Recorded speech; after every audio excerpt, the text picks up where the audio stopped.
While the country is finally opening back up, the pandemic has meant a year of delays for many things for many people, whether it's a wedding, vacation, or starting a family.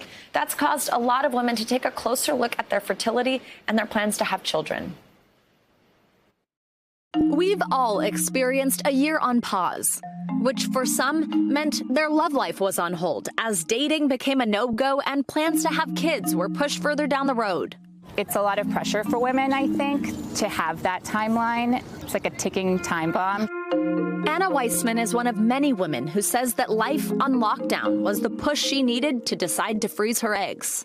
Knowing that this would be a goal of yours to have a family, what has the last year been like to have all of that be on hold?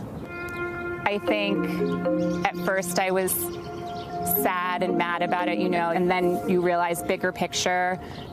Especially during the pandemic, I had my health, my family had their health, and prioritizing that as opposed to my dating life while knowing that I had this backup plan in place, I think made it a little more bearable. For Allie Jackson, the pandemic brought about a breakup and put additional pressure on dating. I think that this happened to a lot of people where the pandemic really, I think, accelerated what probably would have already happened with that relationship. So we broke up in July, and then I went into the rest of 2020 single and kind of, was popped out into the world that, can't talk to anybody, can't meet anybody. And also realizing that when I do meet somebody, I don't want to fast forward because I want to make sure that we're a good fit and, going to be good long-term partners. She just finished the egg freezing process earlier this month. Another pandemic-related motivation for her, seeing her friends juggle parenting duties along with working from home. I always knew that I wasn't immediately ready for kids. I wasn't sure if I wanted them in the future, and I really appreciate that at this juncture in my life.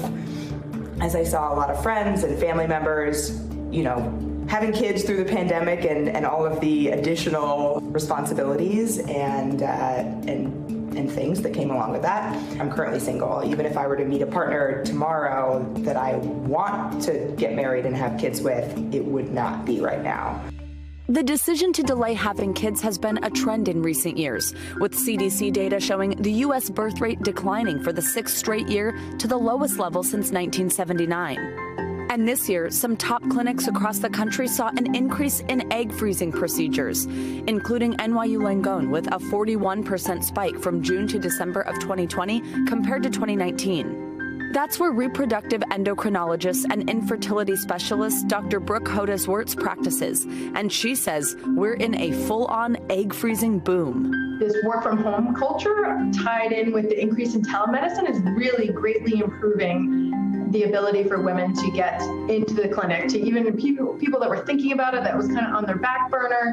They've had time now to sit, prioritize, think about their future, and they can actually fit it in between meetings. Both women say the opportunity to work from home and life on pause did make the process easier. It's one great thing that has come out of an otherwise pretty horrible year for a lot of people. And I was fortunate enough to be able to do this and come out of the pandemic with this insurance and this backup plan that I have a little bit more time to find the perfect person to start a family with. It felt not real. It honestly kind of feels a little bit surreal that my eggs are off somewhere in a freezer, hanging out. But it now does. I really feel like there's this lack of pressure in that sense that I didn't know if I would feel, but I definitely do. Hey, NBC News viewers, thanks for checking out our YouTube channel. Subscribe by clicking on that button down here and click on any of the videos over here to watch the latest interviews, show highlights, and digital exclusives. Thanks for watching.